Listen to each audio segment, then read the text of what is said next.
हाँ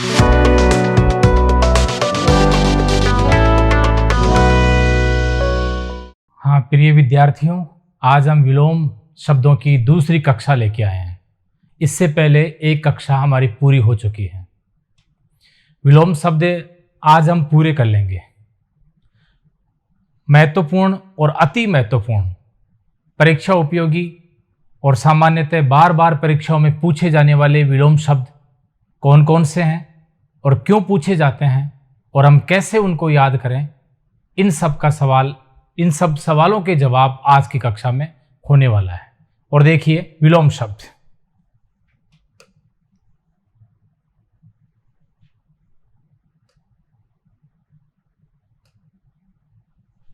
ये लीजिए विलोम शब्द दूसरी कक्षा। और देखिए शुरू करते हैं। कौन कौन से महत्वपूर्ण विलोम शब्द हैं जो परीक्षा उपयोगी है और पूछे जाएंगे और क्यों पूछे जाते हैं, ये भी मैं साथ में बताता रहूंगा। पहला है अंत और विलोम होगा आदि। पहले हम शब्द को समझें कि शब्द क्या कह रहा है।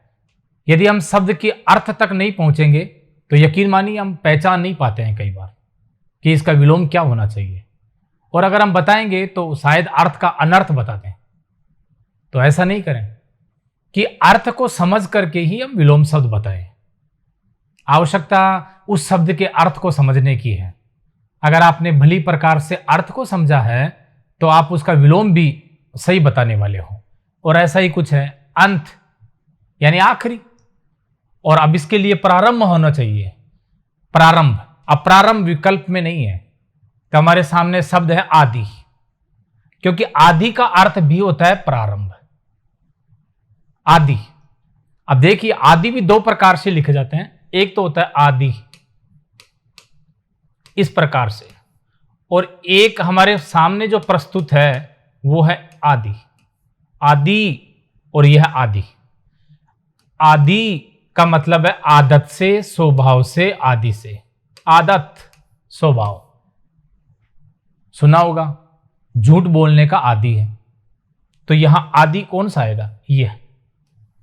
और इस आदि के भी दो अर्थ हैं। एक इस आदि का मतलब होता है कि और के योग में इसका प्रयोग होता है। जैसे हम बहुत सारी वस्तुओं के, चीजों के नाम बताएं और अंत में हम आदि इत्यादि शब्दों का प्रयोग कर देते हैं, वहां भी है। लेकिन यहां इसका आदि का अर्थ आ रहा है प्रारंभ। प्रारंभ इसका मतलब है, इसका अर्थ है जब प्रारंभ हो रहा है तो इसका विलोम तो अंत होगा, यानी समापन होगा, और ऐसा ही है अंत। इसलिए यह महत्वपूर्ण है। इसे एक बार समझ लें, याद हो जाएगा। तो अंत का विलोम होगा आदि। दूसरा देखिए अकेला। बहुत सरल शब्द है और हम सब जानते हैं अकेला यानी एक ही है। अब इसका विलोम कहना है तो हम विलोम के लिए ये नहीं कहेंगे कि बहुत सारे या अनेक आदि नहीं कहेंगे। यहां दुकेला, इसी में जिस प्रत्यय में उसका प्रयोग हुआ उसी प्रत्यय में इसका प्रयोग करके दुकेला दो से बनाए और अकेला एक से बनाए, तो अकेला का विलोम शब्द हो जाएगा दुकेला। याद रखना, दो कुला भी लिखा हुआ मिल सकता है। दो कुला, दो कुला, दो कुला या क्या केला, दुकेला, दो केला अशुद्ध है, शब्द ही नहीं है। ये हमने पहले सब शुद्धि में चर्चा कर ली थी। आगे देखिए अच्छत। अच्छत और विलोम होगा विच्छत। अच्छत का विच्छत। अछत, छत यानी क्षतिग्रस्त शब्द से छत मूल शब्द है, मूल धातु है। और यहां विच्छत, तो यहां किसी प्रकार का टुकड़े या छेद नहीं है, और यहां अछत यहां है, तो वी और अ उपसर्ग लगा करके इसका विलोम बनाया गया है। यह भी आप याद रखेंगे। आगे देखिए अग्रज और विलोम होगा अनुज। अगर परीक्षा में ऐसा नहीं पूछें और आपको अनुज दे दें और आपसे कहा है अनुज का विलोम शब्द क्या होगा, तो अनुज का हो जाएगा अग्रज। जय दोनों में लगा हुआ है। जय का मतलब होता है जन्म, जन्म, और अग्र यानी पहले, और अनु यानी बाद में। तो इस प्रकार से जिसका जन्म बाद में हुआ है उसे अग्रज कहेंगे, नहीं, जो बड़ा है उसे अग्रज कहेंगे, और जो छोटा है उसको अनुज कहेंगे। लेकिन जन्म का उल्टा हो जाएगा इसका। अब छोटा है तो इसका मतलब जन्म बाद में होगा, बड़ा है इसका मतलब जन्म पहले हुआ है।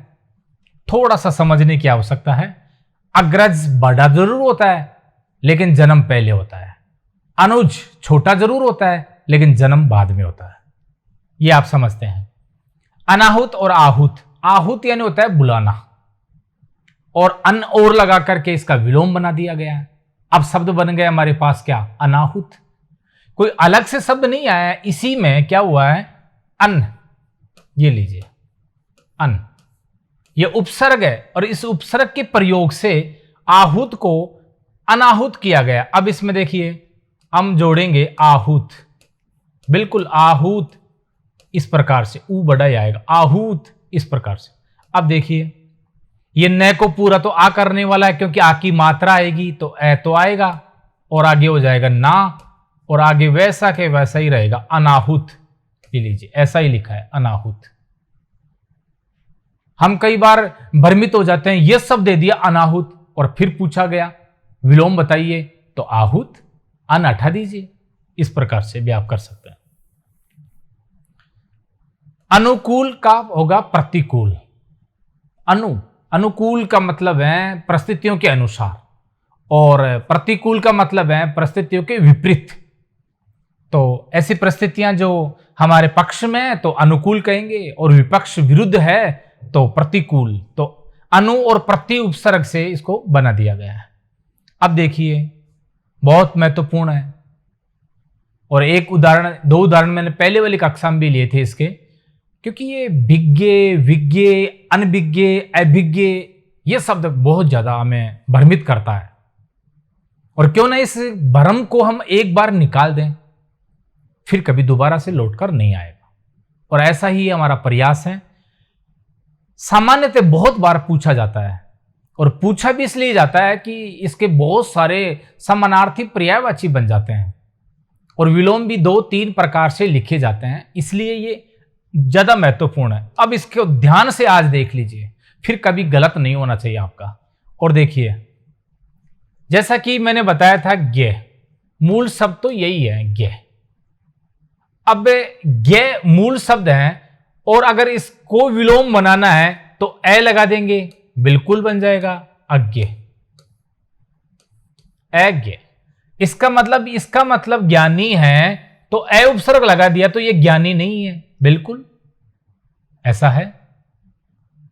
और आगे देखिए, अगर ऐसे लिखा हुआ है अभिज्ञ, अब इसका मतलब ये ना समझे कि अज्ञानी हो गया, नहीं, ये भी ज्ञानी है, अभिज्ञ भी ज्ञानी है। अज्ञ नहीं लिखा है, अभिज्ञ लिखा है। अभिज्ञ हम अक्सर क्या समझते हैं कि ये विलोम हो गया और अब ये ज्ञानी नहीं है, ए को देखकर हम अनुमान लगा लेते हैं, जो गलत है। इस ए से आप विपरीत और विलोम न समझे, क्योंकि ए के बाद में देखो अभिज्ञ, तो इसका अर्थ भी ज्ञानी होता है। अब इसका पूछें तो आप ज्ञ नहीं लिखें या अज्ञ नहीं लिखें, इसी रूप में जो कि जैसा कि आपको बताना है। अब इसके क्या लगाना है, आपको अन लगाना है, अन। और अन क्या लगाएगा, देखो अगर हमने अन लगा दिया और फिर इससे बनाया है तो अब क्या बनेगा, देखो ए, और इस न को पूरा कौन सा कर रहा है, आगे वाला ए कर रहा है, तो पूरा हो गया अन, और आगे वाला ऐसा ही रहेगा अनभिज्ञ। और ये लीजिए इस प्रकार से शब्द बन गया, तो इसका विलोम तो हो गया, ये अभिज्ञ का अनभिज्ञ होगा। और विकल्प आपको इस प्रकार से अज्ञ, ज्ञ, विज्ञ ऐसे देंगे और आप भ्रमित हो जाएंगे। जब तक शब्द का अर्थ नहीं जानेंगे तब तक विलोम सही नहीं करेंगे आप। इसलिए शब्द के अर्थ पर जाइए, और अर्थ आपको तब पता चलेगा जब उस शब्द की रचना को देखोगे आप, कि कैसे इसकी रचना हुई है, इसमें कौन सा उपसर्ग है, कौन सा प्रत्यय लगा है, या फिर इसमें किस प्रकार से शब्दों को जोड़ा गया है, या क्या अर्थ देता है, तब आप समझ जाएंगे। अब आप समझ गए। अभिज्ञ का मतलब भी ज्ञेय होता है या विज्ञ होता है, एक ही बात है। अभिज्ञ कह दो या अभिज्ञ कह दो, ज्ञेय कह दो, विज्ञ कह दो, एक ही बात है। ठीक। अब इसका विलोम देखिए, अनभिज्ञ, इसमें अन लग गया तो विलोम बना है, यानी ये ज्ञानी नहीं है। अगर इसका अर्थ ज्ञान है तो ये ज्ञानी ज्ञान नहीं है, क्योंकि अन्न लगा करके। अब ज्ञानी नहीं है तो इसका मतलब इसका क्या हो सकता है, अज्ञे भी हो सकता है। यहां खैर नहीं बैठेगा, लेकिन अर्थ बता रहे हैं हम, इसका अज्ञे भी हो सकता है, बिल्कुल अज्ञे भी हो सकता है। तो इस प्रकार से भी हम बना लेंगे। ये ज्यादा महत्वपूर्ण है, इसको आपने अच्छी तरह समझ लिया होगा। नहीं समझ में आया तो एक बार और देख लें। निश्चित रूप से सर्वाधिक संभावना इसी की है, और इसी को हम गलत कर देते हैं ज्यादातर विद्यार्थी। अब गलत नहीं होना चाहिए। आगे देखिए, अवर का परवर, सीधा सा है। अवर परवर 2 या 3 बार उच्चारण करें, बोलें, सरल हो जाएगा, कर्म से याद रह जाएगा। कुछ चीजें कि हम 2 या 3 बार उच्चारण करते हैं तो याद हो जाता है। जब एक फिल्म का बड़ा सा गाना हमें याद हो सकता है, तो ये तो शब्द हैं, याद रखना है। आद्य का अंत्य, इसी में ये प्रत्यय से बने हैं दोनों। आद्य तो क्या हो जाएगा, अंत्य। अद्य है वो, अद्य, अद्य का क्या होगा, अंत, और यह प्रत्यय लगा करके आगम हो गया है, तो अद्य का अंत। इस प्रकार से आद्य आ गया तो उसका हो जाएगा अंत्य विलोम शब्द। और देखिए, आमिष, निरामिष बहुत महत्वपूर्ण है। अशुद्ध कई प्रकार से लिखा हुआ विकल्प में हो सकता है, आमिष और निरामिष। अब देखिए, आमिष यानी मांसाहारी होता है और निरामिष यानी शाकाहारी होता है।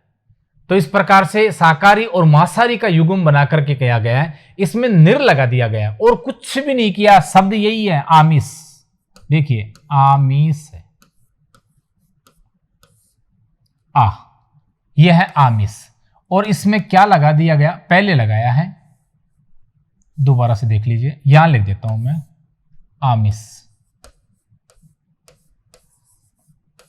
आमिष, और इसमें पहले क्या लगाया गया है, ये देखिए, निर, निर, और निर तो उपसर्ग है और विलोम का भाव देता है, इसलिए देखिए अब क्या बन जाएगा हमारे पास शब्द। इस रे को तो आ पूरा कर रहा है और आ हो गया, आ की मात्रा भी लग गई, और आगे मिस तो ऐसा ही आएगा, ये लीजिए, निरामिष, और यही बन गया।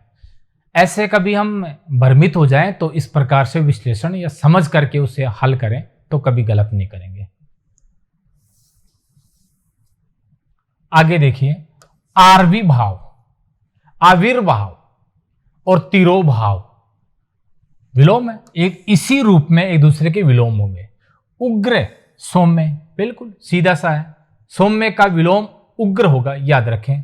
रीत, अनरित, अनरत नहीं, अनरित, री लगा हुआ है और उसी से बना गया, अन्न से बना दिया गया। ये भी देखने में अजीब सा लगता है कि ये इसका ऐसे कैसे हो गया, ये इसलिए हो गया। अब देखिए, शब्द तो वही है, रीत,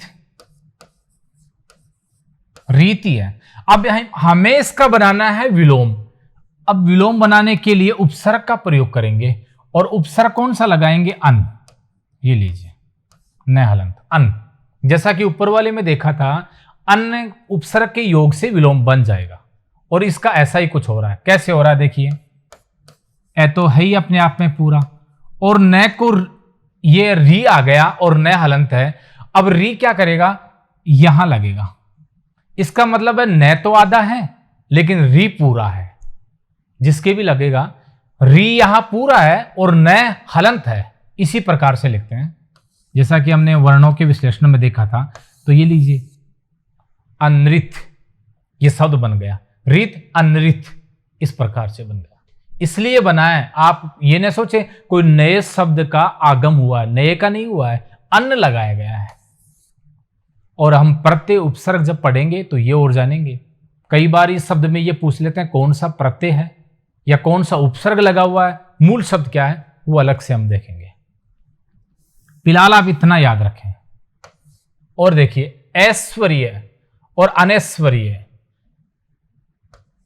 ए बड़ा है, ऐश्वर्य का विलोम हो जाएगा अनैश्वर्य, कुछ नहीं किया, अन्न लगाया गया है, केवल अन्न उपसर्ग लगा करके विलोम बना दिया गया, वही बात इसमें आ जाती है। और देखिए ऐहिक तो पारलौकिक, ये रूढ़ है इसका। ऐहिक का क्या हो जाएगा? पारलौकिक। ऐहिक का मतलब है इसी लोक का, और पारलौकिक का मतलब है इस लोक का नहीं, दूसरे लोक का, तो पारलौकिक होगा। इक प्रत्यय लगा इसलिए पा हो गया है परलोक से, इक प्रत्यय से आ का आगम हो जाता है। गौरव का लाघव, बिल्कुल महत्वपूर्ण है, गौरव का लाघव, रट लो एक बार बस याद हो जाएगा। घात का प्रतिघात, बिल्कुल घात का प्रतिघात हो जाएगा, जैसे वादी का प्रतिवादी हो गया वैसे।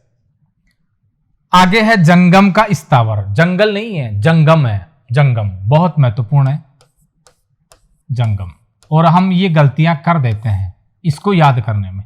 स्थावर, स्थावर, जंगम का स्थावर, स्थाई याद कर लें आप इसको। और देखिए आगे,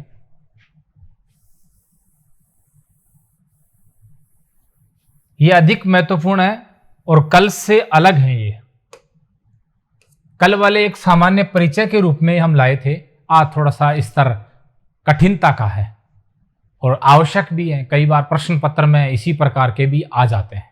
और देखिए चर का एचर, ए उपसर्ग लगा करके इसका विलोम बना दिया गया है, चर एचर, चर यानी चलने वाला और एचर यानी नहीं चलने वाला।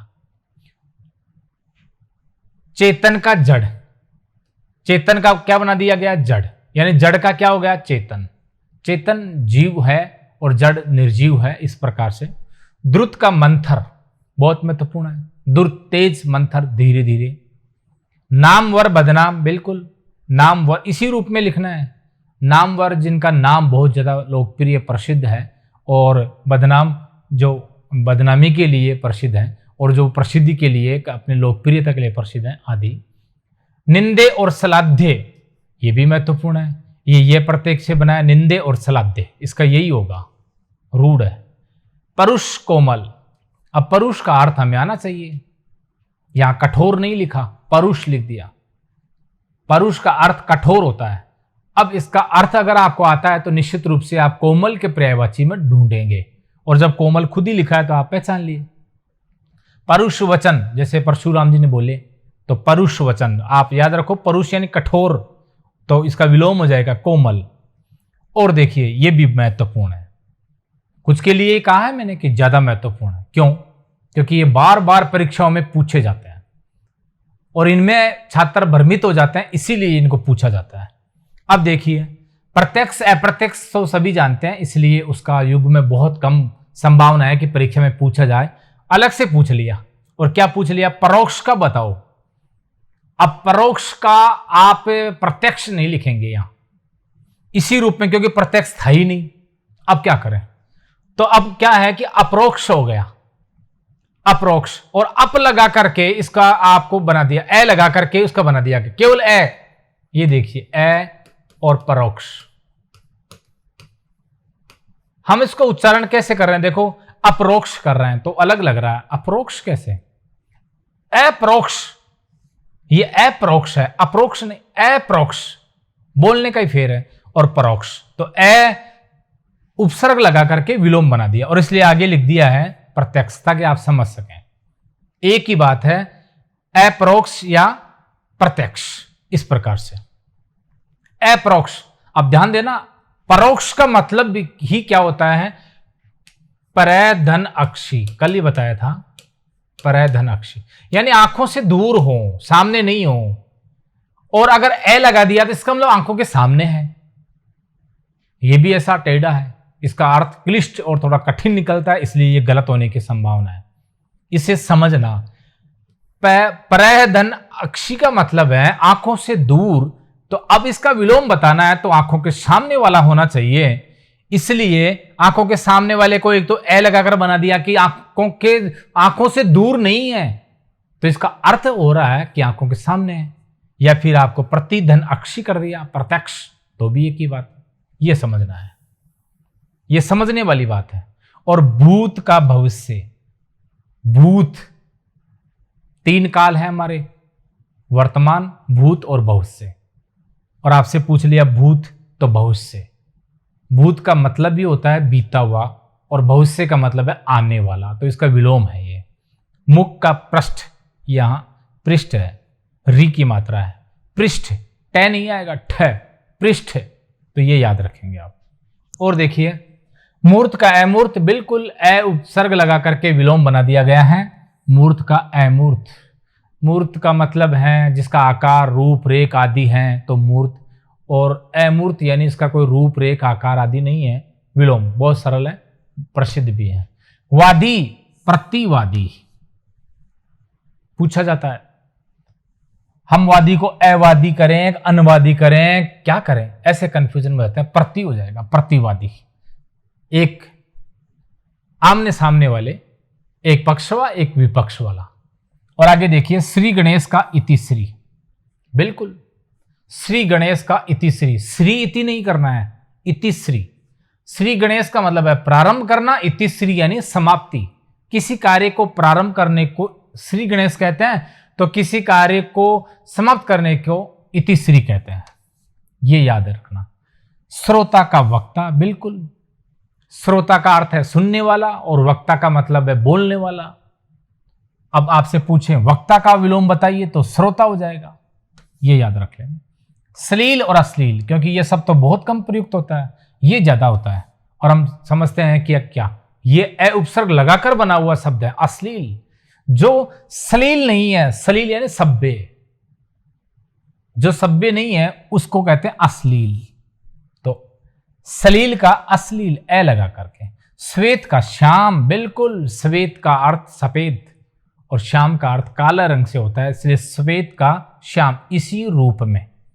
सन्यासी, बिल्कुल गृहस्थ। सन्यासी वो होता है जिसने अपना घर परिवार आदि त्याग दिया हो, छोड़ दिया हो, धन दौलत माया मोह, सन्यासी।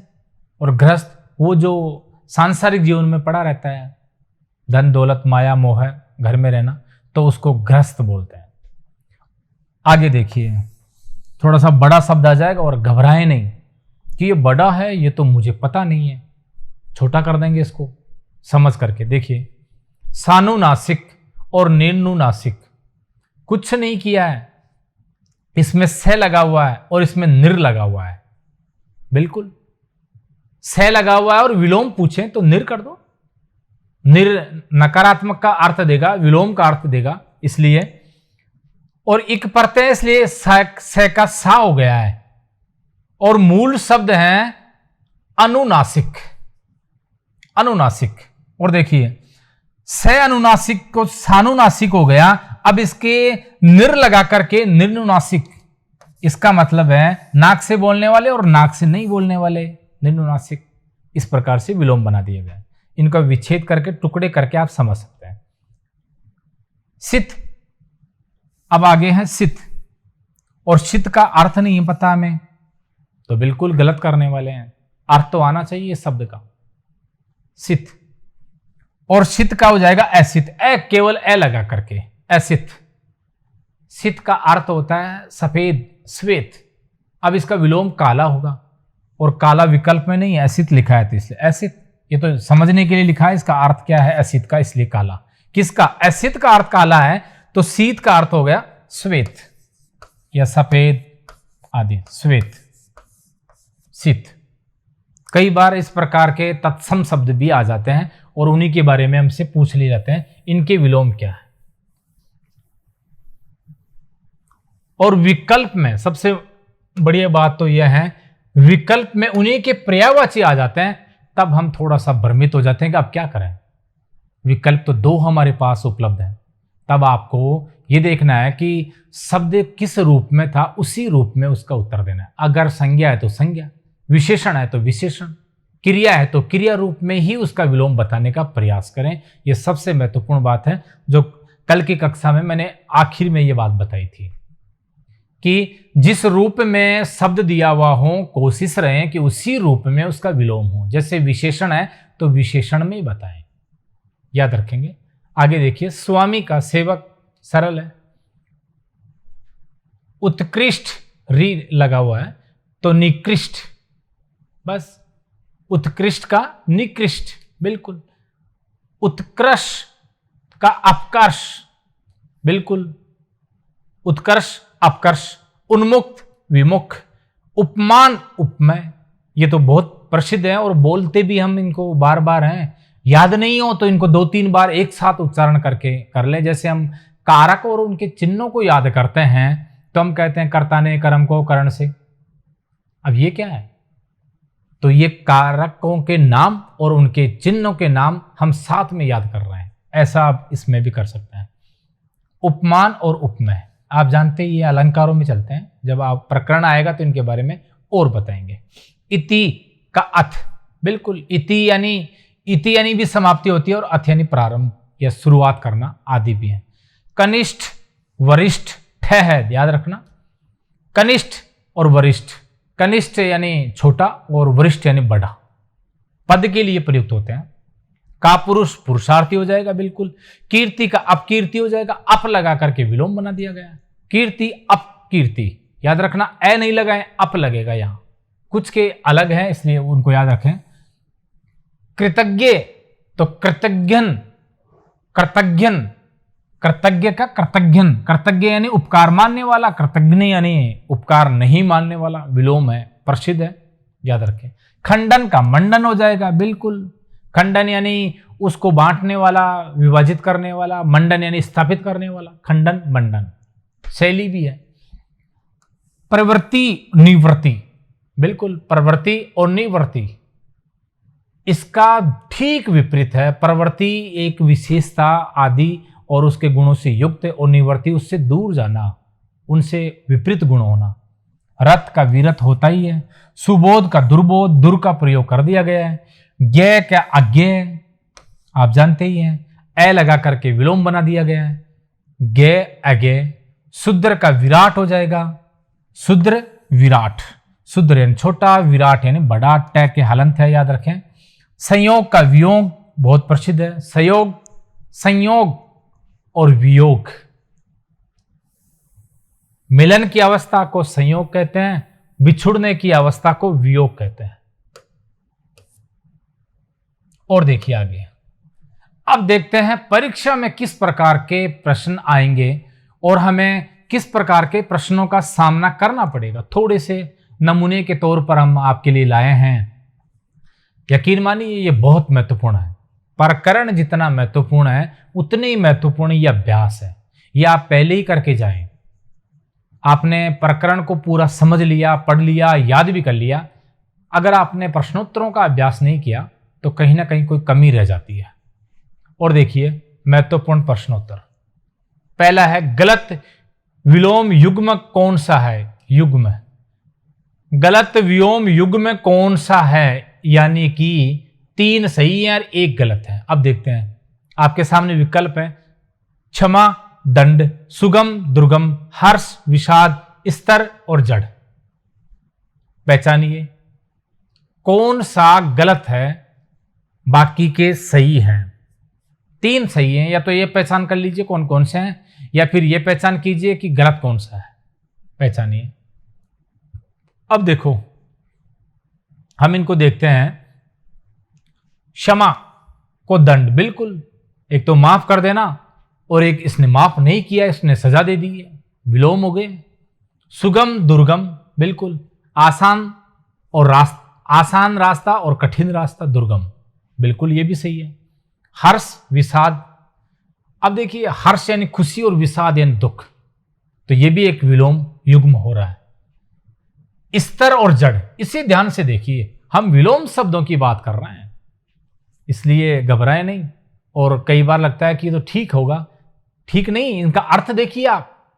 स्तर, स्तर यानी एक जगह और जड़ यानी भी एक जगह, तो ये तो समानार्थी हुए, विलोम कहां हुए? स्तर का तो चंचल होना चाहिए, यहां चंचल, तब सही था, और ये चंचल नहीं आकर के जड़ी आ गया, ये तो समानार्थी है। बहुत ध्यान से देखने पर लगा कि इसका उत्तर ये आएगा, नहीं तो हम समझ ही नहीं पा रहे थे इसका उत्तर क्या है। कठिन है थोड़ा, लेकिन समझ करके करेंगे तो स्तर का विलोम होता है चंचल, और यहां लिख दिया क्या, जड़, इसलिए ये विकल्प गलत है और गलत पूछा है। दूसरा देखिए, गलत विलोम युग्म कौन सा है, वही बात इसमें है। और देखिए कौन सा गलत है, आपके सामने विकल्प है, साधर्म्य, वेधर्म्य, स्तुति, स्मृति, सरस, नीरस, विधि, निषेध। पहचानिए, एक विकल्प हमारा उत्तर होना चाहिए और वो गलत होगा। जो युग्म गलत होगा वही हमारा उत्तर होगा। कौन सा है? और देखिए मैं बताता हूं, साधर्म्य, वेधर्म्य, बिल्कुल समान धर्म वाला और अलग धर्म वाला, तो ये तो विलोम हो गए।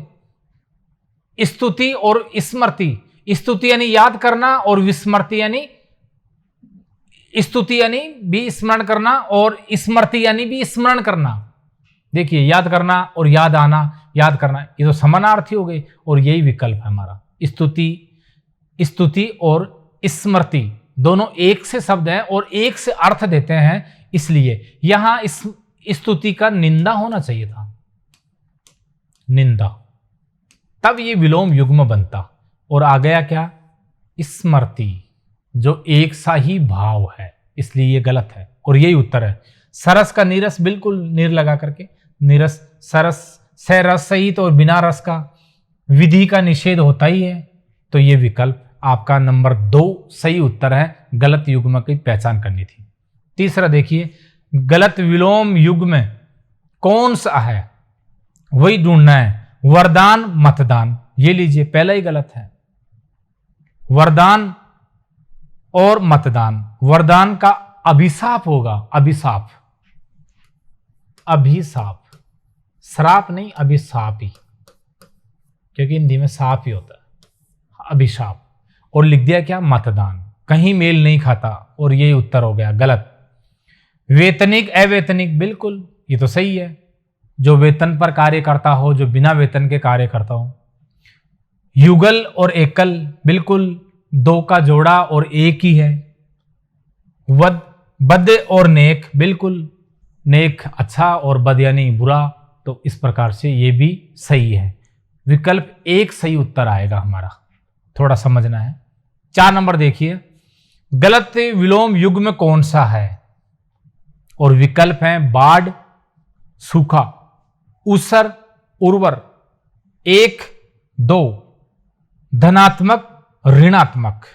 अब पहचानना है। एक इसी प्रकार से विलोम पहले आया था कक्षा के दौरान और मैंने बताया था, वह शायद आपको भ्रमित कर दें कि अब आपको विकल्प चुनना है। बताइए कौन सा सही है, या तो नहीं पहचान पा रहे तो ये पहचान कर लो कि सही कौन कौन से हैं। तो आप देखेंगे पहला तो बिल्कुल सही है, बाढ़ का सूखा ही होता है। बाढ़ यानी बहुत ज्यादा वर्षा होकर के पानी बहेगा, और सूखा यानी बरसात हुई ही नहीं है, पानी कहां से आएगा, विलोम तो है। ऊसर और उर्वर, ऊसर और उर्वर, बिल्कुल ये भी युग्म है और विलोम युग्म है, सही है। ऊसर बंजर को कहते हैं और उर्वर उपजाऊ को कहते हैं, तो ये तो है बंजर का उपजाऊ हो गया। अर्थ समझने के लिए हमने ऐसा किया। और देखिए 1 और 2 ये थोड़ा पहचान में नहीं आ रहा, लेकिन रुक जाओ, इसको आप नहीं पहचान पाए थे तो आगे वाले विकल्प में आ जाइए, धनात्मक और ऋणात्मक, बिल्कुल धन और ऋण, और फिर आगे तो आत्मक शब्द लगाइए, तो आप कहेंगे ये बिल्कुल सही है, धनात्मक का ऋणात्मक ही होगा। अब देखिए विकल्प 3 से हमारा उत्तर होगा। गलत युग्म यही है कि 1 का विलोम 2 नहीं होगा, 1 का विलोम 2 नहीं होगा।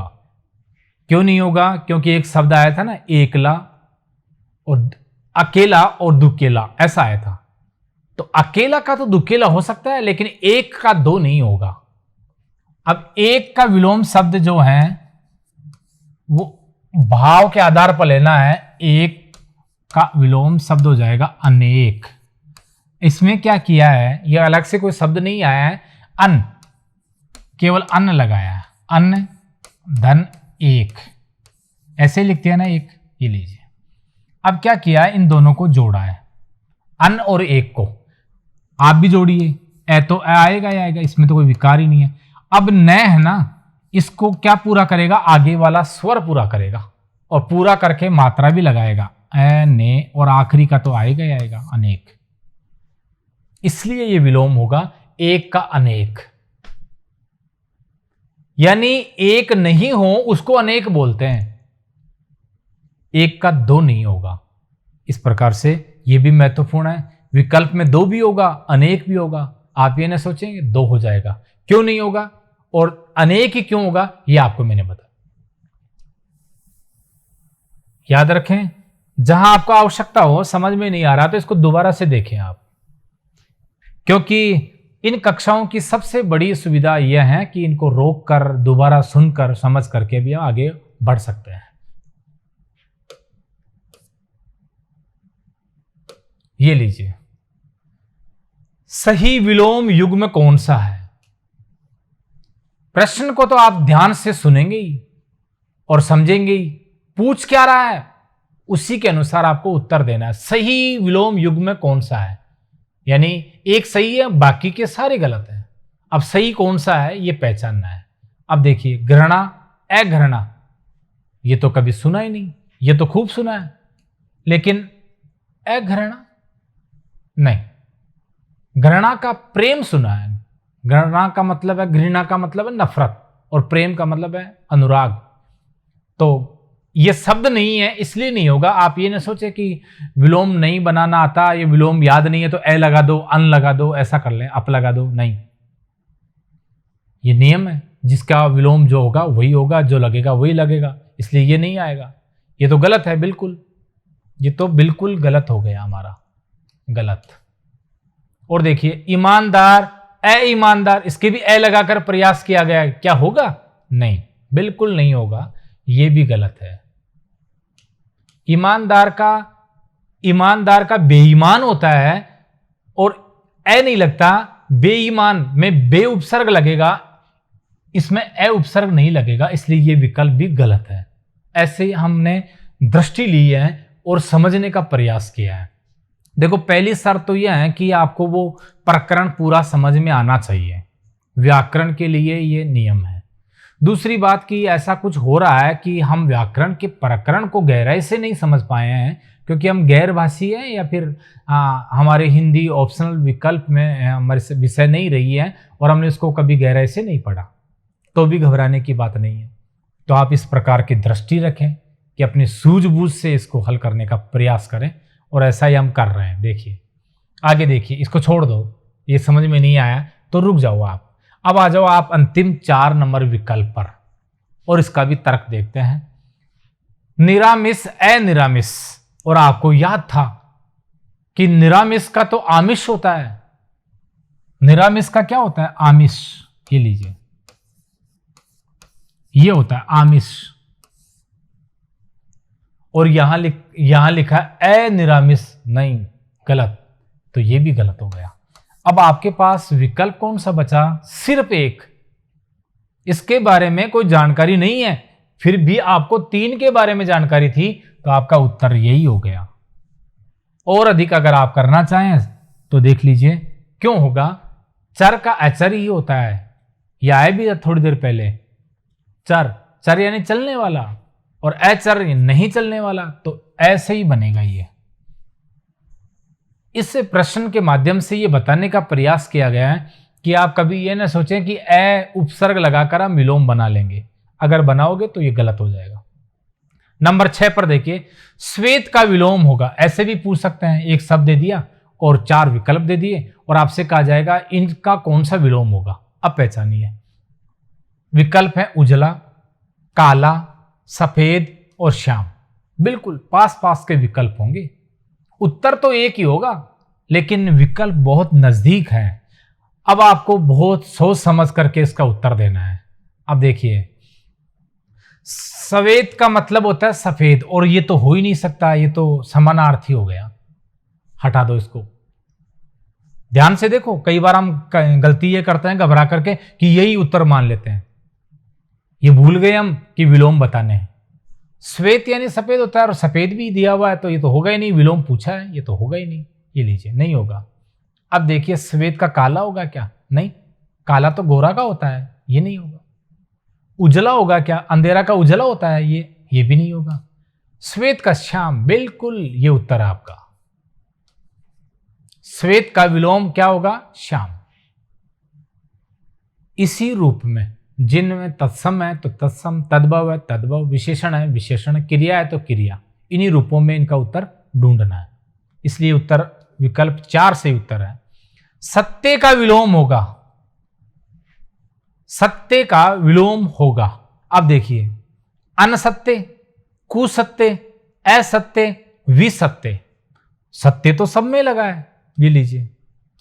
और हमें यह भी पता है कि सत्य का विलोम बनाते समय हम किसी न किसी उपसर्ग का प्रयोग करेंगे।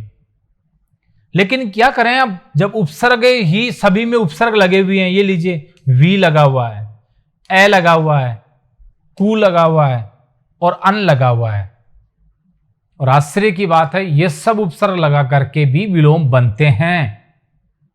लेकिन यहां तो बस मामला अलग है। यहां सत्य में क्या लगेगा ये निश्चित होगा, अनिश्चित नहीं है। इसलिए कौन सा विकल्प आएगा? नंबर 3, असत्य।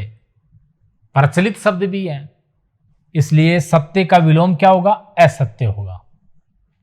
अल्पज्ञ का विलोम शब्द होगा अल्पज्ञ। अब क्यों ना इस शब्द को हम पहले समझ लें, पहचान लें, फिर विकल्प में जाएं, तो गलती होने की संभावना नगण्य है, कम है हमारी। अल्पज्ञ किससे बना है? अल्प से, और आगे क्या है? ज्ञ। 2 शब्द हैं। अल्प यानी थोड़ा, ज्ञ यानी ज्ञान। यानी जिसके पास थोड़ा ज्ञान हो उसको कहेंगे अल्पज्ञ। क्या कहेंगे? अल्पज्ञ। इसका अर्थ यह कतई नहीं है कि ज्ञान बिल्कुल नहीं है, ज्ञान तो है लेकिन कम है। अब इसी रूप में इसका विलोम ढूंढना है कि ज्ञान तो होना चाहिए लेकिन ज्यादा होना चाहिए। यहां ज्ञ का विलोम नहीं पूछा है, अल्पज्ञ। इसी से अल्प में ही सब कुछ छिपा हुआ है। और विकल्प देखिए, अगर इधर से देखें मूर्ख तो नहीं हो सकता, बिल्कुल नहीं हो सकता। मूर्ख तो मूर्ख है, उसके पास तो ज्ञान होगा ही नहीं। विद्वान बिल्कुल नहीं होगा, ये तो विद्वान तो पूर्ण ज्ञानी होता है, नहीं होगा।